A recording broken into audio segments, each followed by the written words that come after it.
आणि 14 तळ्याचं सत्याग्रह केल्यानंतर आणि मनुस्मृतीचं दहन केल्यानंतर रायगड किल्ल्यावर जाऊन ज्यांनी शिवाजी महाराजांना अभिवादन केले ते भारतरत्न डॉक्टर बाबासाहेब आंबेडकर. या सगळ्या महामानवांना मी मानाचा जोहार करतो.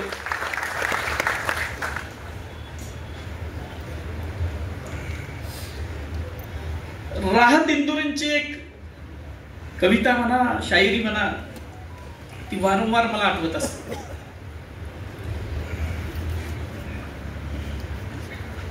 म्हणजे मला फोन आल्यानंतर सुद्धा ते राहत इंदुरीच आठवले, का कुणास ठाऊक. त्याच्या एक 2-4 पंक्ती आहेत. वो कह रहा है कि कुछ दिनों में मिटा के रख दूंगा नस्ल तेरी. वो कह रहा है कि कुछ दिनों में मिटा के रख दूंगा नस्ल तेरी.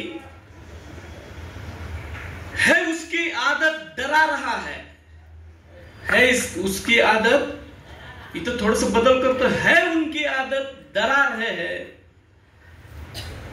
है मेरी फितरत डरा नहीं हूं, है मेरी फितरत डरा नहीं हूं. कारण या निडरतेच्या पाठीमागे तुमच्या सगळ्यांची ताकद आहे.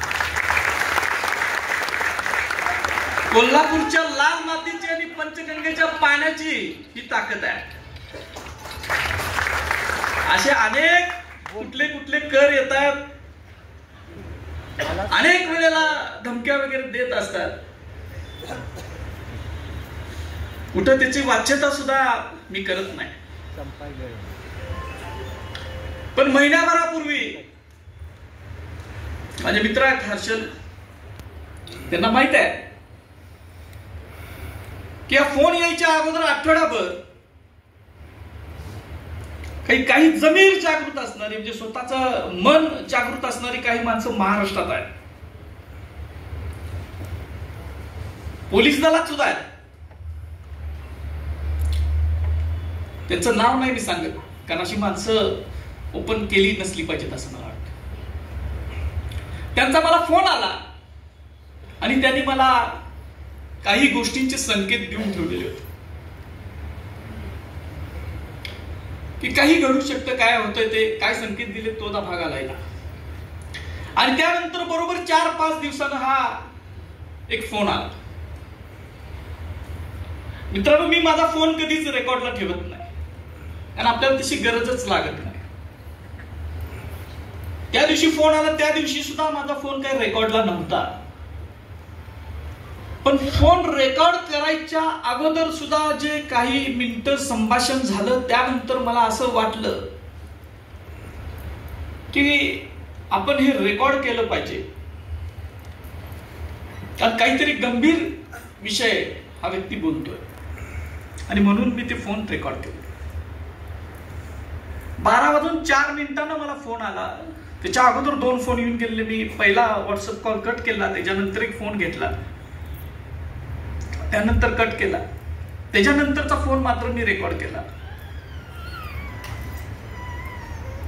आणि फोन झाल्यानंतर 6 मिनिटं 28 सेकंद आणि त्याच्या अगोदरचं जरासं पुढचं मागचं काहीतरी असेल कम्युनिकेशन, 7-8 मिनिटाचं असेल साधारण. मला असं वाटलं की या शिवरायांच्या महाराष्ट्रात शिवाजी महाराजांच्या बद्दल एवढ्या खालच्या पातळीला जाऊन कोण विचारच करत कसा असेल याची मला अस्वस्थता निर्माण झाली. आणि त्यानंतर मग मी निर्णय घेतला. माझ्या कुणालाही विचारलं नाही, माझ्या सत्सक विवेक बुद्धीला जे पटेल तो निर्णय होता आणि मी तो व्हायरल केला. मला खरं तर व्हायरल सुद्धा करता येत नव्हतं. मी माझ्या एका मित्राला पाठवलं, त्याला रात्री उठवलं, त्याला सांगितलं की बाबा एक जोडून दे, मला येत नाही हे करायला. त्यानं दिला आणि मग मी तो पहाटे व्हायरल केला फोन.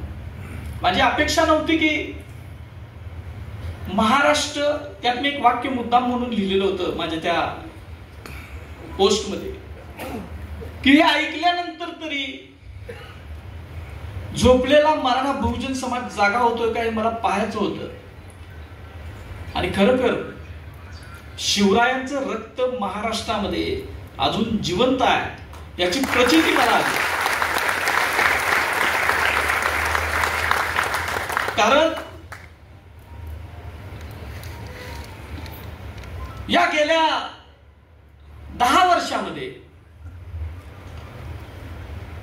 व्यक्त होणं, बोलणं, तुम्ही बघा महाराष्ट्राचं समाज जीवन काढा, किती लोक धाडसानं बोलतात बघा. आमच्या इथं आहेत किरणराव आहेत, विजयराव माने सर, चोरमारे सर आहेत. अशी हाताच्या बोटावर 10 जी बोट आहेत ना, तेवढी सुद्धा लोक तुम्हाला सापडणार नाहीत की जी धाडसानं बोला लागले. सत्य मांडायची हिंमतच ठेवायची नाही, अशा पद्धतीने एक रचना करून सगळ्या भारतभर काम चालू आहे. आणि त्याच्यातूनच आपल्याला माहित आहे की पानसरे अण्णांच्या ज्या पद्धतीनं त्यांनी खून केला, मारेकरीच सापडत नाही. दाभोळकर सरांचा केला, कलबुर्गी आहे, गौरी लंकेश आहेत, अनेक आहेत. आपण महाराष्ट्रात राहतो, आपल्याशी संबंध महाराष्ट्र कर्नाटकाचे म्हणून समजतं. भारतभरामध्ये काय काय झालं याचा जरासा आपण आढावा घेतला तर अत्यंत भयान परिस्थिती यांनी करून ठेवलेली होती. आणि दहशत, भीती घालणं, डर पैदा करणं ही त्यांची जी काय सनातनी चाल आहे. त्या भीती हे सगळ्यात मोठं भांडवल एका विशिष्ट प्रवृत्तीचं आहे. ती आत्ताची नाही आहे, ती प्राचीन काळापासून टप्प्याटप्प्यानं चालत आलेली आहे. खर तर यांना भ्यायची काहीच गरज नाही. कारण ज्या वेळेला आपण ठामपणे शड्डू ठोकून यांच्यासमोर मैदानात उभं राहतो, त्यावेळेला कसा कोरटकर पळत होता तेलंगणापासून मद्रास पर्यंत पळून जाणारी अवलाद आहे. त्यामुळं यांना घाबरायची गरज नाही. आणि ठामपणे मैदानात आपण उभा राहिलो, ताटमानेने उभा राहिलो, निडरपणे उभा राहिलो तर कसा समाज पाठीमागे राहतोय ते आजच्या आपल्या या सभेनं दाखवून दिलं. ही विचाराची नाळ फक्त इथली कोल्हापूरची नाही आहे. आमचे किरणराव नाशिकमध्ये होते, शूटिंग चालू होतं, रात्री 10ला शूटिंग संपलं. ते त्या फक्त या विचारासाठी इथं नाशिक पासून आजचा प्रवास करणार. मला सुद्धा वाटत नव्हतं की मी कोल्हापूरचा आहे, कोल्हापुरात आपल्याला आपले मित्र आहेत, पुरोगामी कोल्हापूर आहे, शाहू राजाचं कोल्हापूर आहे, आपल्याला सपोर्ट कोल्हापुरात मिळेल. नागपूरमध्ये 1100 किलोमीटर लांब नागपूर आहे. तिथं या एका अत्यंत साध्या सामान्य इतिहासाच्या अभ्यासकासाठी हजारोच्या संख्येनं माणसं उभी राहिली. ही ताकद विडरतेची ताकद आहे असं मला वाटतं. आणि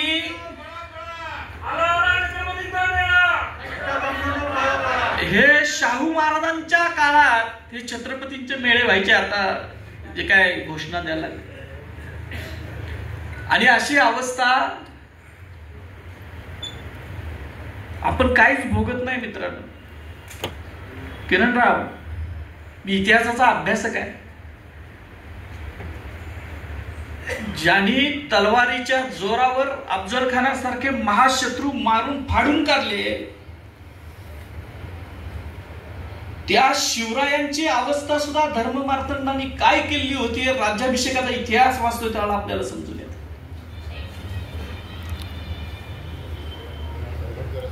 आणि माझी एक सवय आहे, मी कधीच कुठलीच गोष्ट पुराव्याशिवाय बोलत नाही, सांगत नाही.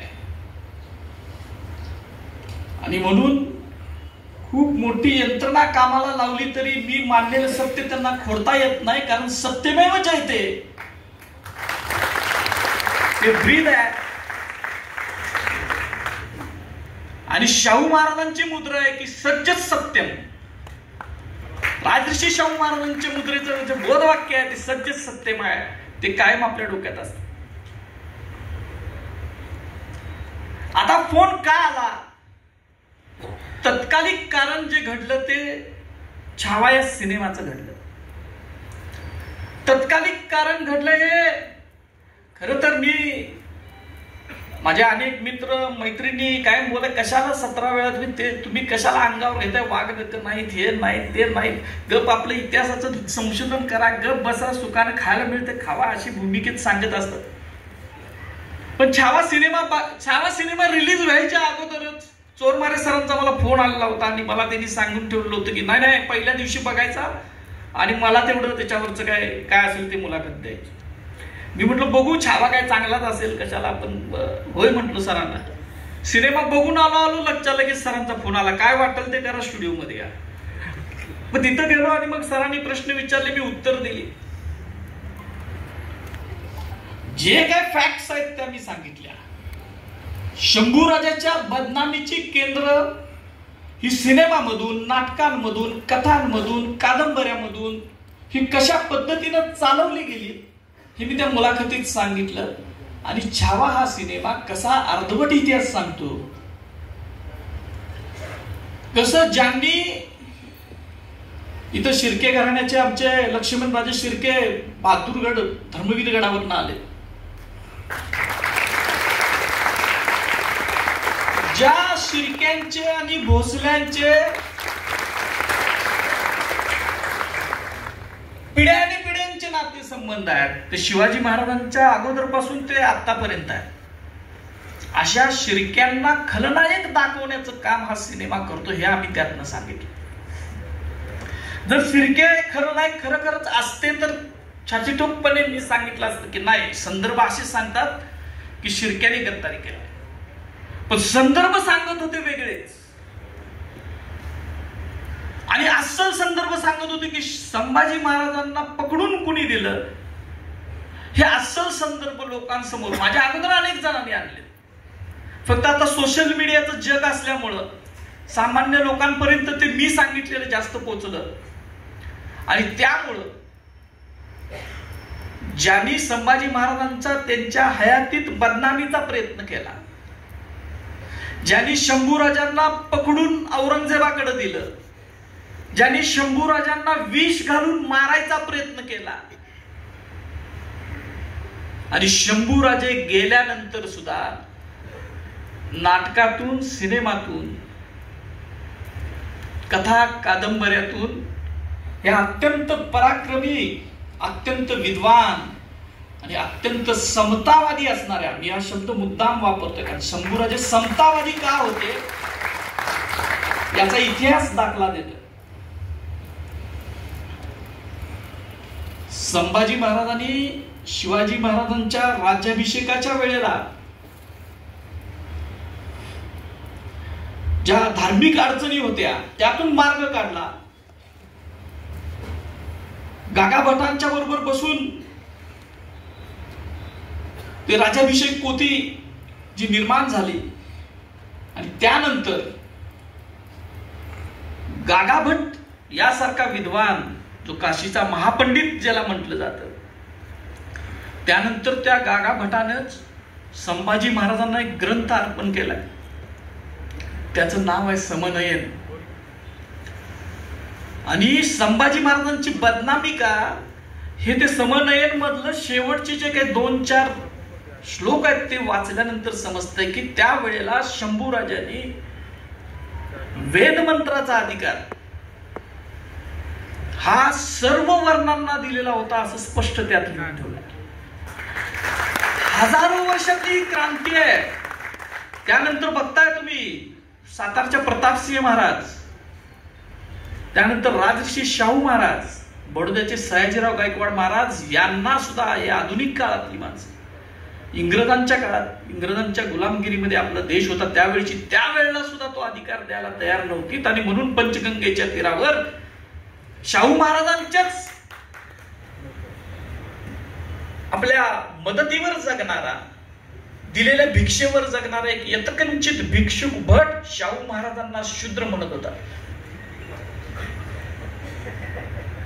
आणि संभाजी महाराज त्याच्या अगोदर 250 वर्ष 300 वर्ष सांगत होते की हा सगळा अधिकार सर्व वर्णांना, फक्त क्षत्रियांना, ब्राह्मणांना नाही तर सगळ्या वर्णांना. ही ती समतेची नीती संभाजी महाराजांची होती. आणि संभाजी महाराजांनी नुसती ते ग्रंथात नोंद करून ठेवलेली नाही, ज्या वेळेला संभाजी महाराजांना विष घालून मारायचा प्रयत्न झाला आणि स्वराज्य हजारो मावळांच्या रक्तातून तयार झालेले स्वराज्य, त्यागातून तयार झालेले स्वराज्य,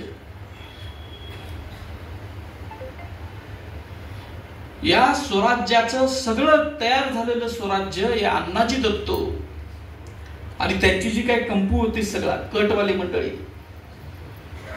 ही सुलतान अकबराकडं,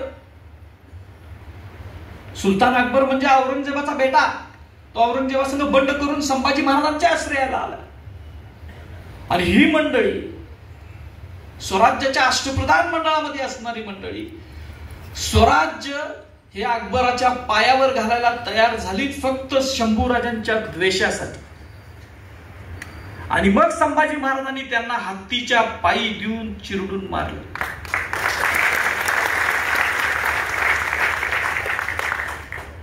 भारताच्या हजारो वर्षाच्या इतिहासात तुम्ही अनेक अभ्यासक आहेत, तुम्ही काढा, कुठल्या ब्राह्मणाला अशी शिक्षा वेद मंत्रानं अभिषिक्त झालेल्या नृपतीनं दिले, एकही उदाहरण नाही मिळणार. पण या शंभूराजानं दिली स्वराज्य वाचवण्यासाठी. आणि म्हणूनच संभाजी महाराजांची बदनामीची केंद्र चालवली जातात, कारण ब्रह्महत्याच्या पातकाला प्रायश्चित्त नाही असं मनुस्मृती सांगते, असं सगळ्या स्मृती सांगतात. आणि या राजानं रायगडाच्या सिंहासनावर बसून हा आदेश दिला आणि तिची अंमलबजावणी केली. नाहीतर राजे अनेक होऊन गेलेत प्राचीन काळापासून. बदनामी फक्त शंभूराजांची का? आणि ते गेल्यानंतर 200 वर्षांनी सुद्धा त्या संभाजी महाराजांच्या बदनामीची केंद्र का चालवली जातात? गडकऱ्यांचं राज संन्यास नाटक तुम्ही वाचू शकणार नाही. आज शब्दांचा फुलोरा प्रचंड आहे. भाषा प्रभू म्हटलं जातं, पण त्या भाषा प्रभूनं या नची केळकरांच्या नादानं नादानपणा केला आणि शंभूराजांसारख्या महापराक्रमी राजाचं चरित्र ज्या नाटकात रंगवलंय. आणि त्याच्यापेक्षा पुढचे नादान आपण की त्या भाषेच्या फुलाऱ्यावर आपण भाळलो. आणि त्या नाटकाला एकेकाळी महाराष्ट्रानं डोक्यावर घेतलेलं होतं. ती डोक्यावर घ्यायची सुद्धा यंत्रणा आहे. जे बदनामीकारक असतात त्याच्यावर तुम्ही विचाराचा मुकाबला विचारानं करा असं सांगितलं जातं. आता ते कोणतं कामरा वगैरे काय तर आहे बघा, ती कविता केली, त्याच्या विचाराचा मुकाबला विचारानं होतोय का? नाही. जेम्स लेननं घारेडं लिहिलं त्यावेळेला सांगायला लागले की विचाराचा मुकाबला विचारानं करा. आणि ज्या वेळेला तुमच्यावर येते त्यावेळेला विचाराचा मुकाबला विचारानं होत नाही. पण आम्ही विचारवंत आहोत, आमचा समाज विचारवंत आहे. आम्ही विचारांचा मुकाबला विचारानंच करणारे आहोत. म्हणजे आमच्यातला भगतसिंग मेलाय असं कोणी समजू नये, तो जिवंत आहे. पण भगतसिंग कधी बाहेर काढायचा याची सदसद विवेक बुद्धी सुद्धा आमच्याकडे जागृत आहे. खर तर कोल्हापूरमध्ये डॉक्टर बाबासाहेब आंबेडकरांना जागा पाहिजे होती. का? तर त्यांना कोल्हापूरचं प्रजाजन व्हायचं होतं. आणि मग त्यांनी राजाराम महाराज जे शाहू महाराजांचे पुत्र आहेत त्यांच्याकडे जागेची मागणी केली आणि ती दिली. बाबासाहेब आंबेडकरांसारख्या त्यावेळेला ते भारतीय स्तरावरचं नेतृत्व करत होते, म्हणजे भारताचं नेतृत्व करत होते. अशा व्यक्तीला आपल्या कोल्हापूरचं प्रजाजन व्हावं, छत्रपतींचं प्रजाजन व्हावं असं वाटत होतं. कारण खऱ्या अर्थानं ही भूमी ही शाहू महाराजांनी अत्यंत हाल कष्ट त्याग सोसून ही समता भूमी केलेली होती. आणि म्हणून बाबासाहेबांसारख्या महामानवाला सुद्धा वाटलं की आपण ब्रिटिशांच्या इलाक्यात राहिलं नसलं पाहिजे, आपण कोल्हापूरच्या छत्रपतींचं प्रजाजन झालं पाहिजे. पण शाहू महाराजांना काय हाल सहन करावे लागले याची 2-3 उदाहरणं फक्त मी देणार आहे. मला वाटतं मी थांबणार आहे, कारण माझे मित्र किरणरावांचं मला ऐकायचं. खूप कमी लोकांना आपला इतिहास माहित असतं. आपल्या कोल्हापूरकरांना तरी तो आपला इतिहास माहीत झाला पाहिजे याच्यासाठी मी काही उदाहरणं देतो. आपल्याला माहित आहे की हे छावाचं तर तत्कालिक कारण झालं, पण त्याच्या अगोदर साधारण 6-7 महिन्यापूर्वी असेल, वर्ष सुद्धा झाला असेल, की मी कोल्हापुरातल्या एका कुलकर्ण्याचं बिंग बाहेर काढलेलं होतं. ते जास्त फेमस झालं ते त्यांच्यात झालं, आपल्यात नाही झालं. कारण मी एक फेसबुकला एक पोस्ट लिहिली, अफजल खानाचा दडवलेला पाचू म्हणून. आता हा ते अनेक व्हायरल झालं, त्याला शेकडो व्ह्यूज मिळाले, मला फोन बिन सुद्धा आले त्याच्यावर. आता ते मी का लिहिलं तर तुम्हाला कुणाला माहित आहे काय मला माहित नाही, कोण वाचणारे येतात. आमचा गौरव बिरो आलाय तारदाळ म्हणून, त्याला माहित असेल की अफजल खानाचा एक वकील कृष्णाजी भास्कर कुलकर्णी तुम्हाला माहित आहे, तो त्याच्याबरोबर गेलेला होता. पण अफजल खानाचा दुसरा जो वकील आहे तो या कोल्हापूरचा कुलकर्णी होता, त्याचं नाव आहे नारो विश्वनाथ कुलकर्णी. आणि ही गोष्ट इतिहासाच्या कागदपत्रातून आहे. गहकरेंसारख्या एका संशोधकानं तिची 25 फारसी परवाने छापलेली आहेत. मी फक्त ते एक गोष्ट लिहिली आणि ती लोकांसमोर आणली. आता त्याच्यात मी चुकीचं काय बोललो, त्यावेळेला सुद्धा त्यांचा तिळपापड झाला. आता आम्ही तुम्ही काय घाण केलेली आहे ती सांगायची सुद्धा नाही का? आम्ही आमच्या खंडोजी खोपड्याचं सांगतो ना, त्याचे हात पाय तोडले म्हणून. पिसाळ महाराजांचं तर सांगतो आम्ही, सूर्याजी पिसाळांचं. महाराज सांगतो का नाही सांगत? महाराज सुद्धा सांगतो. तुमचं नाव सुद्धा घ्यायचं नाही, असं कसं होईल? आमचं काम आहे इतिहासाचे अभ्यासक म्हणून, जे आहे ते आम्ही सांगणार. बरं, मी काय स्वतः कागदपत्र तयार करत बसत नाही, किंवा माझ्या घरात कारखाना नाही कागदपत्र तयार करायचा, किंवा तयार कर आणि टाक, तयार कर आणि टाक. ते पुण्यात होतं एकेकाळी.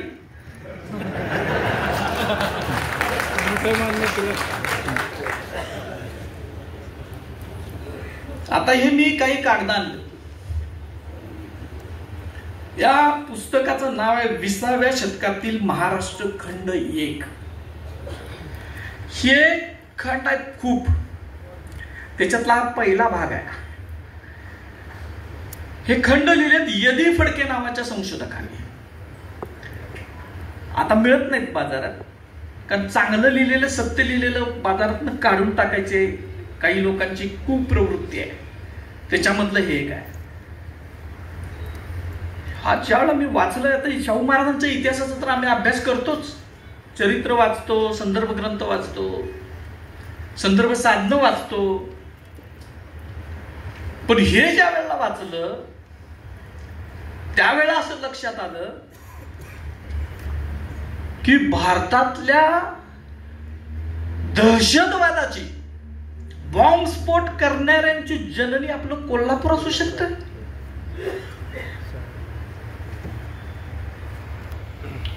आणि कोल्हापूर मधलेच, आता कुणाकुणाची नावं सांगायची, परत म्हणणार तुम्ही जातीयवादी झाला का काय. पण आता हे लिहिलेलीच नाव आहे, तर माझ्या हे नाही. सेनापती बापट तुम्हाला माहित आहे, आपण सगळ्यांचा ऐकतोय. पहिला बॉम्ब निर्मिती करणारा माणूस कोण असतो ते सेनापती बापट आहे. आणि या त्यांचं नाव गोविंद पांडुरंग बापट. हे पुण्याचे होते. त्यांचा पुतळा खरा आपण इथं लावून ठेवला, का लावलाय मला माहित नाही, तोडून टाकूया. तर ह्या पुण्याच्या बापटाने बॉम्ब कसा तयार करायचा याचं प्रशिक्षण घेतलेलं होतं. खूप आहे, वाचत नाही मी कधी, तर नंतर त्याच्यावरच बोलतो सगळ्यात. आणि हा बॉम्ब तयार करायचं प्रकरण जे आहे ते कोल्हापुरातल्या दामू जोशी नावाच्या एका अतिरेक्याला त्यांनी सांगितलं. आता हा दामू जोशी हे खूप प्रसिद्ध पात्र आहे शाहू महाराजांच्या इतिहासातलं.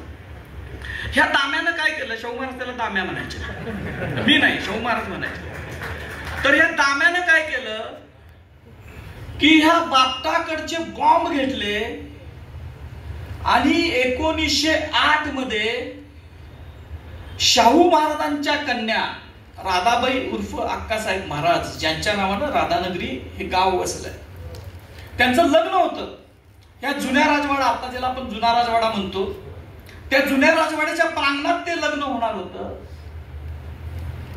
तर ह्याने तिकडून 2 बॉम्ब फिरकीच्या तांब्यातले मागवले.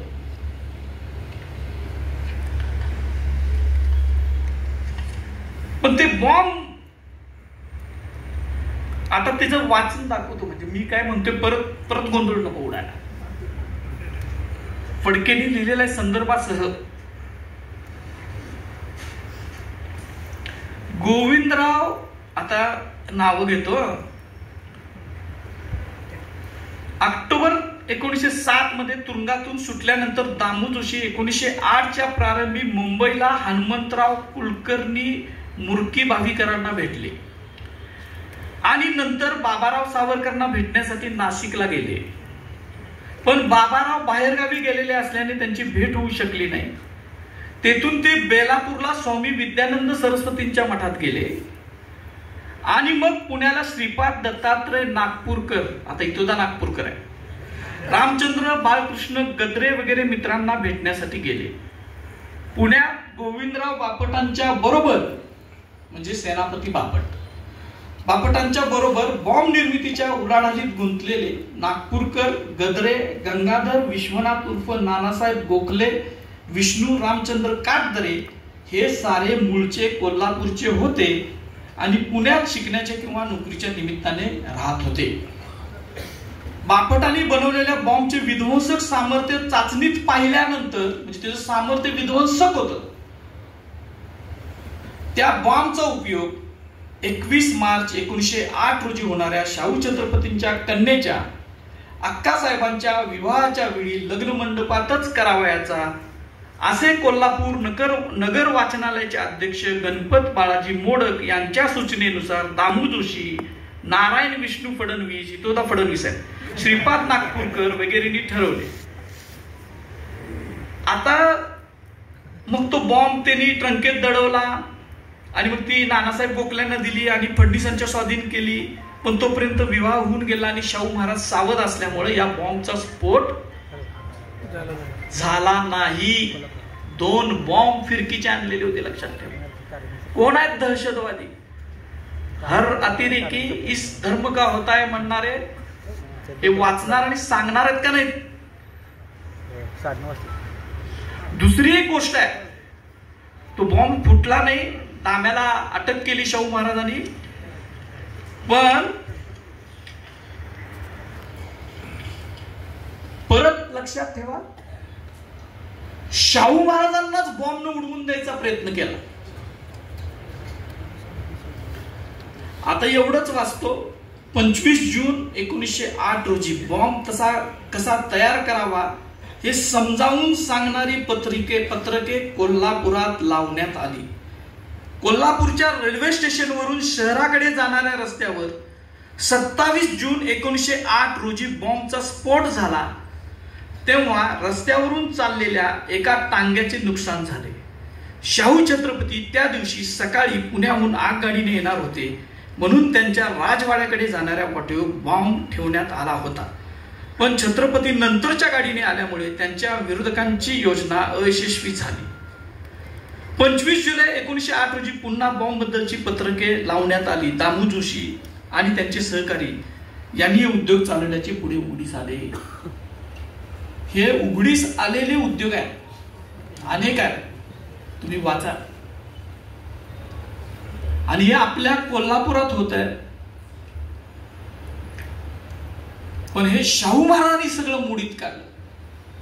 याच्यात अनेक गोष्टी आहेत, म्हणजे अनेक गोष्टी सांगण्यासारख्या आहेत. कोल्हापूर हे त्यांना सेफ हेवन वाटत होतं शाहू महाराज व्हायच्या अगोदर. पुण्याप्रमाणेच कोल्हापूर हा आपला बालेकिल्ला आहे असे ब्राह्मण समजतात. आणि कोल्हापूरच्या तसेच पुणे, नाशिक, बेळगावच्या ब्राह्मणांची वृत्ती लक्षात घेतली तर तिची परिणती भयानक हिंसक कृत्यामध्ये होईल अशी आपल्याला भीती वाटत असल्याचे शाहू छत्रपतींनी एजरली या ग्रहसतीवास 1906 सालीच कळवलेले होते. शाहू महाराजांच्या काळातली परिस्थिती, शाहू महाराजांनी, भास्करराव जाधवांनी, दाजी विचारांनी, डोंगऱ्यांनी, त्यावेळच्या सगळ्या सत्यशोधकांनी त्याच वेळेला पलटून टाकलेली होती. म्हणजे या दहशतवाद्यांची दहशत सहन करून त्यांनी लोकांच्या प्रबोधन केलं आणि यांची ही विध्वंस कृतीला आळा घातलेला होता. आज कोल्हापुरात काय परिस्थिती आहे? आज सुद्धा दाम्या जोशीचे वारस, या नागपूरकरचे वारस, कोल्हापूरकरचे वारस कोल्हापुरात पुन्हा सक्रिय झाले. आपण म्हणतोय कोल्हापूर ही पुरोगामी नगरी आहे, शाहू नगरी आहे, आणि आहे कारण शाहू महाराजांचा विचार हा फक्त महाराष्ट्राला नाही तर देशाला दिशा देणार आहे, याच्याबद्दल काही दुमतच नाही. आणि म्हणूनच पुन्हा एकदा आपलं कोल्हापूर हे या करांच्याकडून टार्गेट केलं जात आणि ते पुन्हा एकदा प्रतिगामी कसं होईल याचे प्रयत्न चालले. त्याच्यातूनच मग शिवाजी महाराजांचं विद्यापीठाचं नाव देणाऱ्या म्हणजे नाव बदला का? ज्या वेळेला शिवाजी महाराजांच्या नावानं विद्यापीठ काढायची कल्पना सुचलीच त्यांना आपण सॅल्यूट केला पाहिजे, लक्षात ठेवा.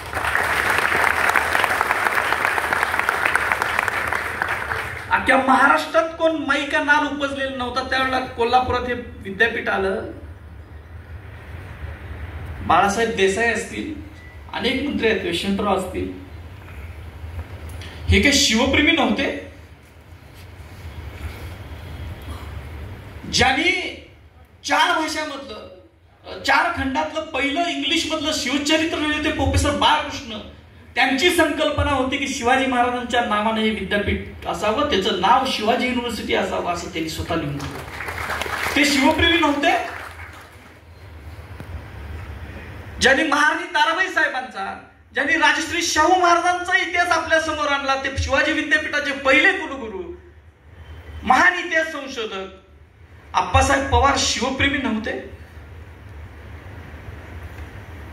सगळी माणसं शिवप्रेमी होती. म्हणूनच त्यांनी शिवाजी महाराजांच्या नावाने हे विद्यापीठ स्थापन केलं. नाव देण्यासाठी त्यावेळेला सुद्धा त्यांना वाटत होतं की पूर्ण नाव देऊया का. अनेक कात्याकूट झाले, अनेक चर्चा झाली, तो बोलायचा विषय नाही. जगातलं कुठलं विद्यापीठ दाखवा की ज्याच्या नावानं ते विद्यापीठ आहे, त्याच्या विद्यापीठाच्या समोर भला मोठा प्रचंड पुतळा उभा केलाय. अरे या शिवप्रेमी माणसाने उभा केला. शिवाजी म्हटल्यानंतर शिवछत्रपतींचा अपमान होतोय असं आपल्याच तरुणांना सांगून त्यांची माती भडकवायचं चाललंय. त्यांना आपण सांगितलं पाहिजे की अरे ही शिवप्रेमी माणसं होती. तुम्हाला अनेक विद्यापीठ काढायचं असेल तर केंद्रीय विद्यापीठ काढा, त्याला नाव द्या करते छत्रपती शिवाजी महाराज विद्यापीठ. तुमच्यात हिंमत असली तर दिल्लीला जाऊन सांगा त्या मोदी आणि शहाला. आमच्या पूर्वजांनी काढलेल्या अत्यंत शिवप्रेमी असणाऱ्या या माणसांचा अपमान करण्याचं काम सुद्धा ही मंडळी वारंवार करत असते. बोलण्यासारखं खूप आहे, मला वाटतं जरा वेळेपेक्षा जास्तच बोललो. मला आता आपल्या सगळ्यांना फक्त एकच विनंती करायची आहे. आपल्या इथं पत्रकार आहेत, शासकीय अधिकारी आहेत, पोलीस दलामधले अधिकारी आहेत, आपण सामान्य माणसं आहोत, विद्यार्थी आहेत, महिला आहेत. आपण खूप काय मोठी क्रांती करायची गरज नाही. आपण फक्त मला एवढंच वाटतं की आपण व्यक्त झालं पाहिजे. आदर्श आम्ही आमच्या किरणदादाकडनं घेतला पाहिजे. किरणदादांनी आपलं सगळं करिअर पणाला लावलं आणि ते व्यक्त व्हायला लागले. आणि त्यानंतर काय झालं हे आता स्वतःच ते सांगतील, ते जास्त बोलणार नाही. परत पुन्हा एकदा आपण मला एवढं प्रेम दिलं, हा भला मोठा पेन दिलाय, मला वाटलं तलवार वगैरे काय तर देतील.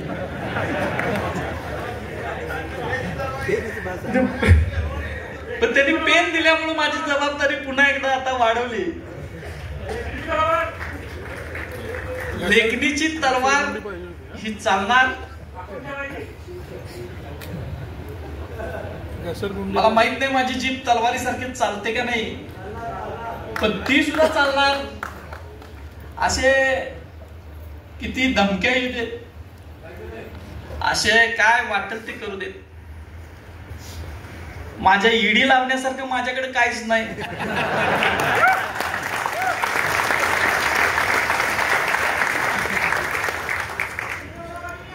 सुदैवानं आमच्या पिताश्रींच्या मुळे, माझ्या आईमुळं खाय प्यायची मला काही तदाद नाही. माझे दोन्ही भाऊ सक्षमपणे उद्योग करून आहेत, कसलाही 2 नंबरचा धंदा नाही. आणि त्यामुळं जो सत्य इतिहास आहे, जो खरा इतिहास आहे, जे कागदपत्र सांगतात आणि जो ग्रंथातून आणि कागदपत्रातून या विशिष्ट प्रवृत्तीनं दडवून आणि दडपून ठेवलेला इतिहास आहे, हे सांगायचं काम हा इंद्रजित सावंत वारंवार करणार. एवढंच तुम्हाला आश्वासन देतो. जय हिंद, जय महाराष्ट्र, जय भीम.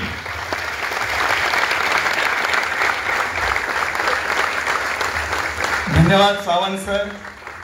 जास्त काही बोलत नाही, फक्त एवढंच म्हणेन, वामनदादा करडक असं म्हणतात, जगातली देखणी गबाई मी भीमाची लेखणी, काळा मनूचा इमला मी पाडीला, त्यातच मनूचा मुर्दा मी गाडीला, मुर्दा मनूचा मीच पाडीला, रणी गबाई मी भीमाची लेखणी, ऐऱ्या गैऱ्यांच्या लेखण्या